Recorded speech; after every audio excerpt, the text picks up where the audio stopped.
সাবিরে কালিয়ানী রাহমাতুল্লাহ আলাইহি ইনি ছিলেন, ইনাকে সাবির পাক বলা হতো। ইনিও আল্লাহর এত বড় প্রিয় মেহবুব বান্দা ছিলেন। বড় পীর আব্দুল কাদের জিলানী 19 পারার হাফেজ ছিলেন, তাই না?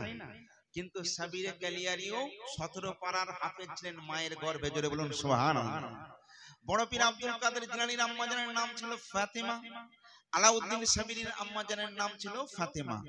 সুবহানাল্লাহ, কত মিল! এরা হলো সাইয়্যিদা। তো আলাউদ্দিন সাবিরি যখন জন্ম নিলেন, বাপ দুনিয়া থেকে বিদায় নিয়ে নিয়েছে। মা চিন্তা করলো আমি আর বিয়ে করব না, আমার একমাত্র ছেলে, একে নিয়ে সারা জীবনটা কাটিয়ে দেব। এবারে বলেন, প্রত্যেকটা ছেলে যখন ভূমিষ্ঠ হয়, ভূমিষ্ঠ হয়ে এক করে কাঁদে, কাঁদে না? আর যদি না কাঁদে, ডাক্তাররা কত রকম ইনজেকশন দেয়, বলে আইসিইউসি রুমেতে রাখো, একে এই লাগাও সেই লাগাও, এ পাগল হবে নাহলে কানা হবে। কেন কাঁদছে না কেন? কারণ যতক্ষণ না ওই বাচ্চা জন্ম নিয়ে না কাঁদে ততক্ষণ মা বাপের শান্তি হয় না, হয় না? তো আলাউদ্দিনের মা, আলাউদ্দিন তো জন্ম নিল, কিন্তু বেটা হাসেও না কাঁদেও না, চুপচাপ। মা বহু চেষ্টা করলো কিন্তু কাঁদাতে পারেনি। অনেক দিন পর এবারে মা সব ভুলে যায় যখন সবার প্রথমে সন্তানের মুখ থেকে একবার মা ডাকটা শোনে, তাই না বাপ? তো এই মা ডাক শুনবে কেমন করে? মা ডাক শুনবে কেমন করে? এ ছেলে তো বোবা না কালা, কিছুই বোঝা যায় না, চুপচাপ শুয়ে পড়ে থাকে। খাওয়ালে খায়, না হলে চুপটি করে জেগে রয়ে যায়। একদিন নয়, দুদিন নয়, 5 বছর কেটে যাবার পর হঠাৎ করে বলল, আম্মা জান, মা। যে আলাউদ্দিন যে একবার মা বলে ডাকে, সঙ্গে সঙ্গে মা জননী ছুটে ছুটে গিয়ে চটচট করে চুমা দেয়। চুমা দিয়ে বলে, সোনার ছেলে রে, এই ডাকটা শোনার জন্য আমি কতদিন পাগল পারা হয়ে রয়েছি। 1 বছর নয়, 2 বছর নয়, আমি 5 বছর ধরে পাগল হয়ে রয়েছি। বাবার একবার আমায় মা বলে ডাক, ছেলে আবার মা বলে ডেকেছে। মা ভীষণ খুশি, ও সোনার ছেলে রে, আর একবার আমায় মা বলে ডাক। এবার আলাউদ্দিন বলছে, মা গো, আজকে 5 বছর যাবত তোমার সঙ্গে কোনো কথা বলি না, আজকে যে মা, আজকে যে মা বলে ডেকেছি, এমনি এমনি ডাকি না মা, আজকে আমার মন চেয়েছে আমার জন্য মিষ্টি খাবার বানিয়ে দিতে হবে। আচ্ছা বলুন, যে মাকে 5 বছর নিজের সন্তান কোনোদিন কিছু চাই না, আজকে যদি আদর করে বলে মা আমি মিষ্টি ভাত খাবো, মা কি খাওয়াবে না? আপনার থেকে কোনোদিন কিছু চাই না আপনার বাচ্চা, ঠিক 5 বছর পর গিয়ে আপনাকে আব্বা বললো, আপনি কত খুশি হলেন। যদি বলেন আব্বা এই কাপড়টা আমায় কিনে দিতে হবে, আপনি কিনে দেবেন না? দরকার হলে রক্ত বিক্রি করেও কিনে দেবেন, পয়সা যদি নাও থাকে, তাই না? এটা হলো মোহাব্বত। কারণ পৃথিবীর জমিনে মা আর বাপ নিজের সন্তানকে এত ভালোবাসে, পৃথিবীর আর কেউ ভালোবাসে না। আজকে ছেলেরা বড় হয়ে সব ভুলে যায়। অনেক ছেলেরা আছে মা বাপকে কষ্ট দেয়, তাদেরকে বলি, শোনা শোনো, আজকে তুমিও বাপ হয়েছো, তোমার কোনো সন্তান সন্ততির কষ্ট হলে তুমি কি থাকতে পারো? কিন্তু তুমি ভুলে গেলে যে তোমার মা বাপও ঠিক এই রকম ভাবেই তোমাকে লালন পালন করে বড় করে মানুষ করেছিলে ছিল। আজকে তোমার পাকা হয়েছে, তাই তুমি ওদেরকে তুচ্ছ ভাবছো, কিন্তু সোনা খবরদার এটা করবেন না। আলাউদ্দিন সাবিরির মাকে বলছে, মা আমায় মিষ্টি খাবার দাও। মা চিন্তা করছে, আমার সন্তান কোনোদিন আমায় কিছু বলেনি, আবদার করে আজকে মহব্বত করে আমায় বলেছে, কিন্তু মা তো গরিব, খাবার পাবে তো কোথায় পাবে? আলাউদ্দিনকে জাপটে ধরে বলছে, সোনার ছেলে আমার একটা কথা শুনবি বাপ? বলে, কি কথা? তুই যখন বলেছিস মিষ্টি খাবার, আমি তোকে অবশ্যই খাওয়াবো, কিন্তু 2 দিন আমার হাতে সময় দে বাপ। আজকে তুই বলেছিস বুধবার, কালকে বৃহস্পতিবার, শুক্রবার, জুম্মার পর কথা দিলাম আমি তোর জন্য মিষ্টি খাবার বানিয়ে তোকে খাওয়াবো। ছেলে বলছে, ঠিক আছে মা, তাই হলো। আমি 2 দিন সময় দিলাম। মা ছিল কোরআনের হাফেজ, হাদিসের হাফেজ, একটা করে হাদিস লিখতে থাকে, লিখতে লিখতে লিখতে লিখতে অনেকগুলো কিতাব লিখে দিয়েছে। মুয়াজ্জিন খাদেমদের বলছে, খাদিম তাড়াতাড়ি মসজিদে যাও, গিয়ে আমার এই কিতাবটা বিক্রি করে যে পয়সাটা পাবে, একটু চিনি, মিষ্টি, একটু চাল নিয়ে এসো, আমার আলাউদ্দিনকে আমি কি করব? মিষ্টি খাবার বানিয়ে খাওয়াবো। মিষ্টি খাবার বানিয়ে খাওয়াবো। এইবারে দেখুন জুম্মার দিন এসে গেল, মা শুধু পায়চারি করতে লেগেছে। আলাউদ্দিন বলছে, মা আজকে তো তুমি কথা দিয়েছিলে, আজকে শুক্রবার, আজকে তুমি আমায় রান্না করে খাবে। আলাউদ্দিনের মা বলে, বাবা ঠিক বলেছ। এবার আলাউদ্দিন বলছে, মা ঠিক বলেছো, আমার সঙ্গে কথা বলছো, কিন্তু বেলা 10টা 11টা বেজে গেল, 1 ঘন্টা পর মানে 12টা 5-এ আজান হবে জুম্মার, একটাই হয়তো নামাজ শেষ হয়ে যাবে, কখন তুমি খাবার আয়োজন করবে? আলাউদ্দিনের মা ছেলেকে সান্ত্বনা দেবার জন্য সঙ্গে সঙ্গে হাঁড়ির মধ্যে কিছু পানি ভরে দিলেন। পানি ভরে দিয়ে কাঠ দিয়ে জাল দিতে শুরু করেছেন। আলাউদ্দিনকে দেখিয়ে বলেন, আলাউদ্দিন এই দেখ বাপ, আমি তোর সামনে আমি হাঁড়ি জ্বালিয়ে দিয়েছি, হাঁড়ির পানি গরম হতে লাগবে, খাদেমরা খাবার নিয়ে এলে আমি ওর মধ্যে দিয়ে দিলে সঙ্গে সঙ্গে পাক হয়ে যাবে, একটুখানি অপেক্ষা কর। আলাউদ্দিন সাবেরি বলছে, মা এইবারে 11টা 12টা বেজে গেল। আলাউদ্দিনের মা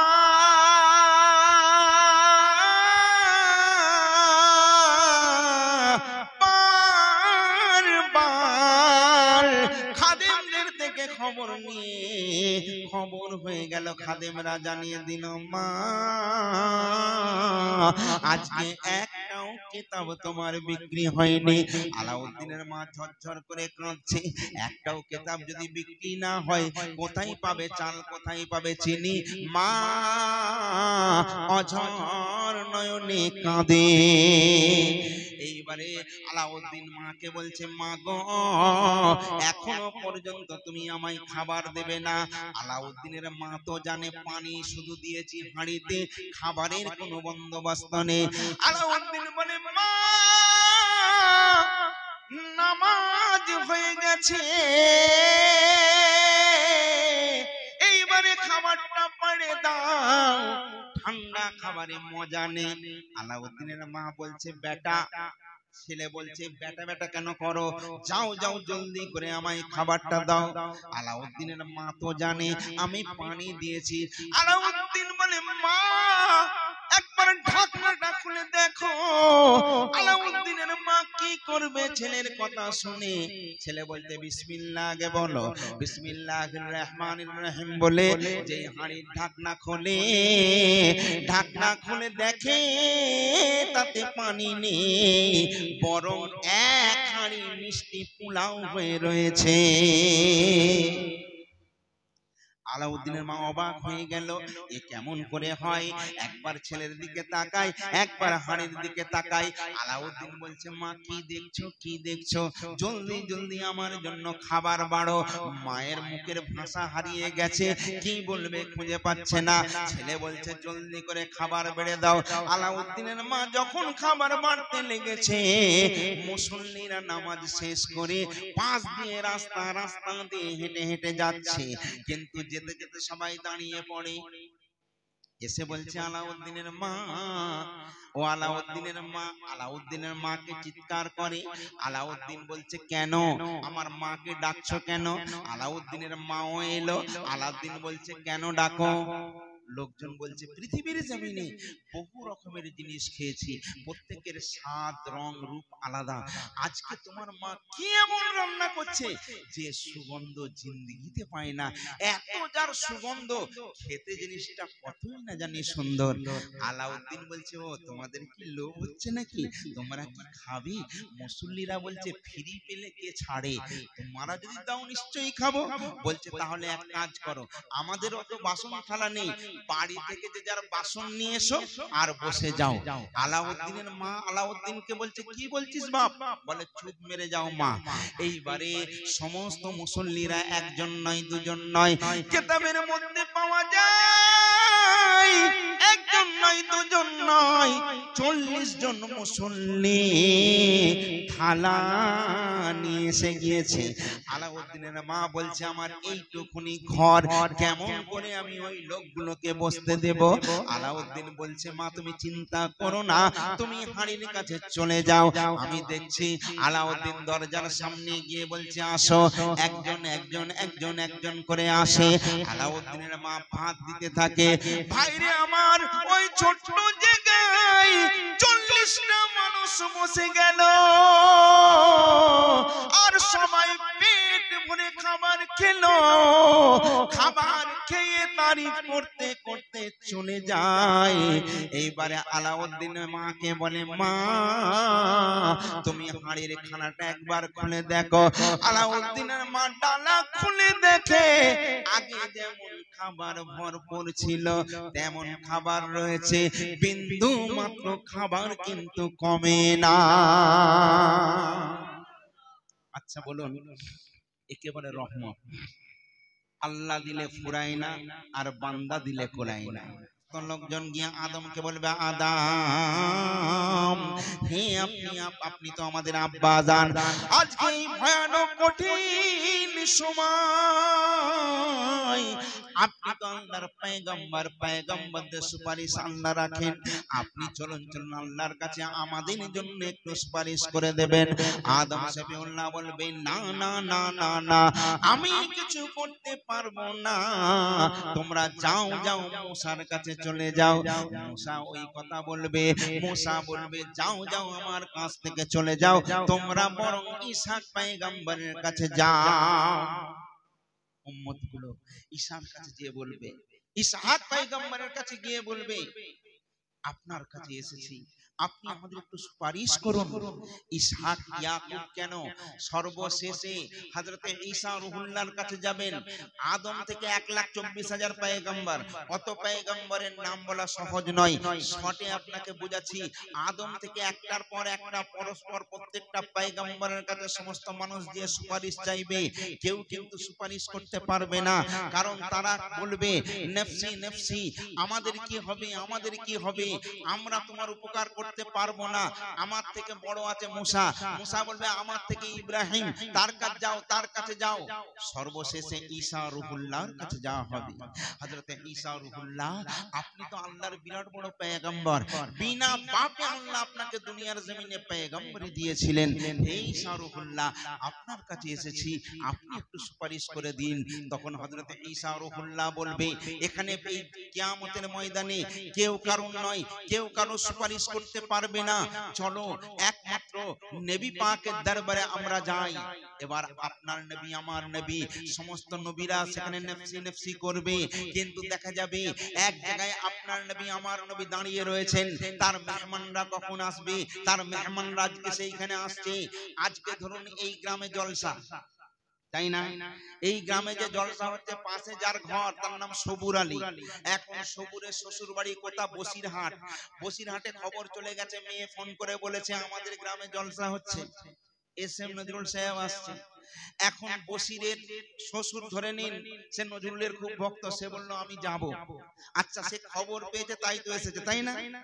এখন সে যদি বলে আমি যাচ্ছি বাবা বসির, তো বসির গিয়ে আগে চারঘাটে দাঁড়িয়ে আছে, তার শ্বশুর শাশুড়ি শালারা আসবে, তাদের ঘরে নিয়ে আসছে। কেন না, তাদের গ্রামে জলসা হচ্ছে, তাই তারা মেহমান হয়ে আসছে, তাই না।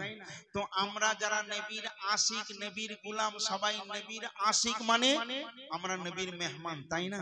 তো কিয়ামতের ময়দানে সবাই নফসি করবে, কিন্তু আমার নবী রাস্তার সামনে এসে দাঁড়িয়ে থাকবে, দেখি আমার গুনাহগার উম্মতরা কোথায় আছে, আমার আশিকরা কোথায় আছে, আমার আশিক রাসূল যারা, আমার মুহাব্বতের মানুষরা কোথায়, তারা আসছে।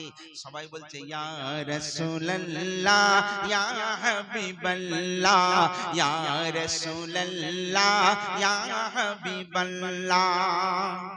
যত নবীর উম্মত উম্মতিরা তারা বদ্ধ হয়ে, দল সারি হয়ে তারা এই গুণগান করতে করতে আসছে, ইয়া রাসূলুল্লাহ, ইয়া হাবিবাল্লাহ, ইয়া রাসূলুল্লাহ, ইয়া হাবিবাল্লাহ। আমার নবী প্রেমের ছবি, আমার নবী প্রেমের ছবি, তার প্রেমে দিল ফানা ফিল্লাহ ইয়া রাসূলুল্লাহ ইয়া হাবিবাল্লাহ ইয়া রাসূলুল্লাহ ইয়া হাবিবাল্লাহ। এইরকম নবীর প্রশংসা করতে করতে দলবদ্ধ হয়ে সারি সারি উম্মতিরা আসছে। আমার রাসূলে পাক, আমার নবী মুহাম্মাদুর রাসূলুল্লাহ ওই সমস্ত উম্মত গুলোকে ডেকে ডেকে বলবেন, আজকে এই কিয়ামতের ময়দানে তোমরা যারা আমার কাছে এসেছো আমার মেহমান, জলসা এখন পরে হবে, মানে কিয়ামতের মাঠ ওইদিকে বিচার হবে। এখন তোমরা আসো, কিছুক্ষণের জন্য আমি রাসূলুল্লাহ আমার বাড়িতে বিশ্রাম করে নাও। আচ্ছা, এই জলসায় আমাকে দাওয়াত দেওয়া হয়েছে, আমি এখানে আসবো, কিন্তু যার মাধ্যমে আমাকে দাওয়াত করা হয়েছে সে আমার ভক্ত, ছেলেটার বাড়ি হচ্ছে সলুয়া। তো সে বলল, হুজুর আপনাকে আসতে হবে, তার কথাই আমি এসেছি। আমাকে জলসায় সে আসতে দেয়নি, তার বাড়িতে সমস্ত সে মেহমানদারি করেছে, খানা পিনা A to Z সমস্ত আয়োজন। কেন? বললো আপনি তো আমার মেহমান, আপনি আমার এখানে থাকবেন, জাস্ট জলসাতে ঠিক টাইমে আপনি উঠে যাবেন। তাহলে ভালো করে বুঝুন, আমার বাড়ি হাওড়া উলুবেড়িয়া, আমি এলাম এখানে, কিন্তু আগে ভক্তের বাড়ি গেলাম মেহমানদারি করে, তারপরে এখানে এসেছি, তাই তো?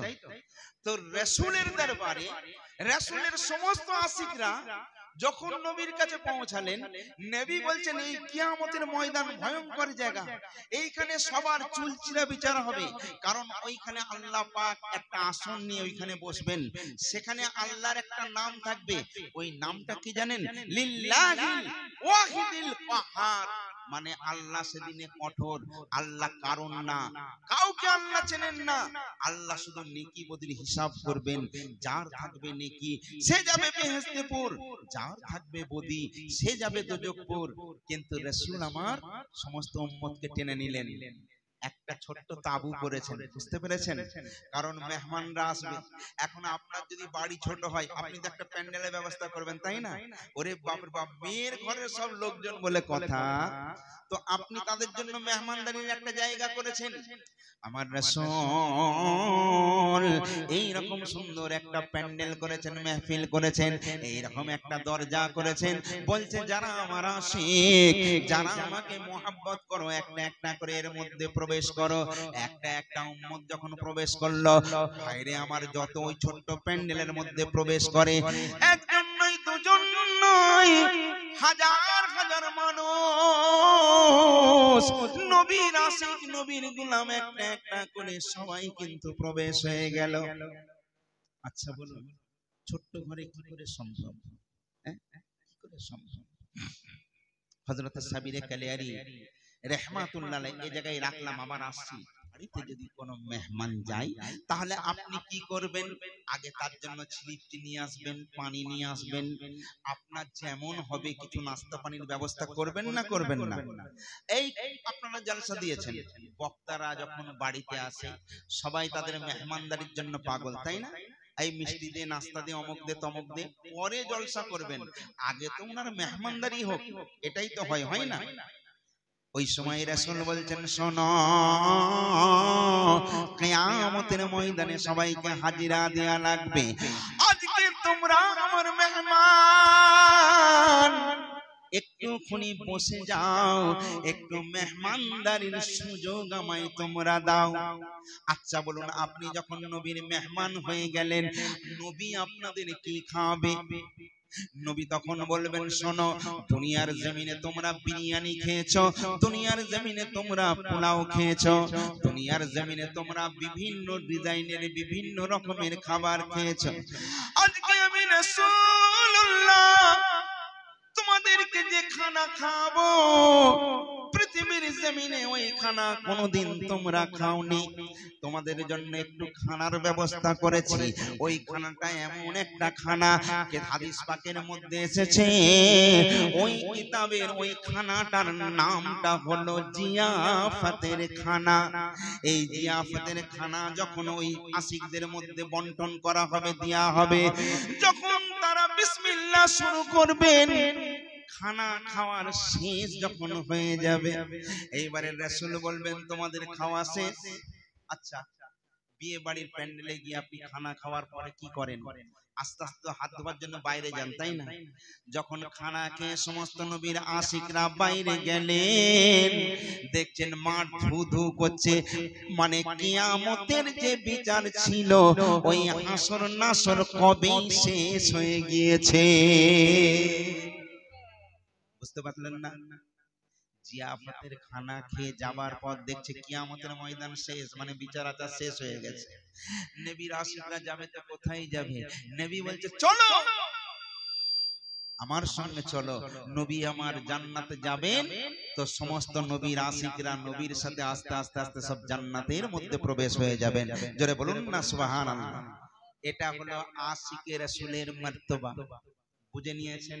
তাহলে যে নবী আপনাকে জান্নাতে নিয়ে যাবে, যে নবী আপনার সুপারিশ করবে, যে নবী আপনাকে কাউসারের পেয়ালা পান করাবে, সেই নবীকে কত ভালোবাসা উচিত, তাই না বাপ? আপনি যাই করেন আপনার নবীর মোহাব্বত ছাড়া সবকিছু বেকার। নবীর মোহাব্বত নিয়ে করবেন, এক করবেন তো তার বিনিময় 70 পাবেন। 5 ওয়াক্ত নামাজ পড়বেন তো 50 ওয়াক্তের সওয়াব পাবেন, যদি নবীর মোহাব্বত থাকে। জোরে বলুন না সুবহানাল্লাহ। আহা, একবার দরুদ শরীফ পড়ুন, আল্লাহুম্মা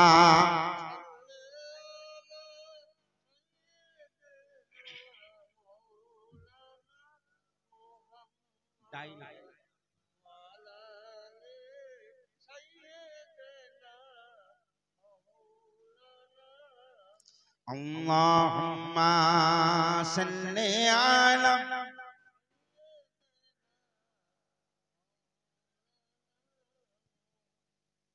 wa ala ali sayyidina।